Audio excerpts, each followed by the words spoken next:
Loss are profit business లో ఏమొస్తుంది అనేది పక్కన పెడితే ఒక బ్రాండ్ కి నువ్వు ఓనర్ అని చెప్పుకునే ముందు నువ్వు అక్కడ వర్కర్ కూడా ఎప్పుడు ఏం జరిగిద్దో తెలీదు. అలాంటి సిచ్యువేషనే ఇదొకటి. ఒక్క రోజులో మేమందరం ప్యాకింగ్ నేర్చేసుకున్నాం. యాక్చువల్లీ మాకు ప్యాకింగ్ సెక్షన్ లో ఉండేది జెంట్స్. సడన్ గా లీవ్ తీసుకునేసరికి ఆర్డర్స్ పెరిగిపోయినాయి. ఒకవైపు ప్రొడక్షన్, ఇంకోవైపు ప్యాకింగ్ కూడా మేమే చేసుకున్నాం. నానా తిప్పలు పడి అర్జెంట్ వి కొన్ని డిస్పాచ్ చేసాం. నెక్స్ట్ డే మా పెద్దనాన్న వచ్చారు. బాగా డిలే అయిపోయిన వెబ్సైట్ ఆర్డర్స్ కొన్ని ప్యాక్ చేయించేసి తర్వాత ఇంటర్నేషనల్ ఆర్డర్స్ అన్ని పెట్టాం. కంటిన్యూస్ గా ప్యాక్ చేస్తూనే ఉన్నాం. ఈ 2 days లో ఎంత మంది కస్టమర్స్ కాల్ చేశారో.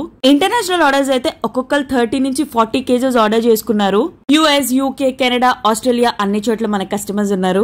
ఇంత సపోర్ట్ వల్లే మేము కొత్తగా సాంబార్ పౌడర్, బిర్యానీ మసాలా ఇవి కూడా స్టార్ట్ చేసాం. అన్ని హోమ్ మేడ్. బిజినెస్ ఎలా ఉండిద్ది తెలుసా? వీడియోలో ఇంత నవ్వుతూ కనిపిస్తున్నానా?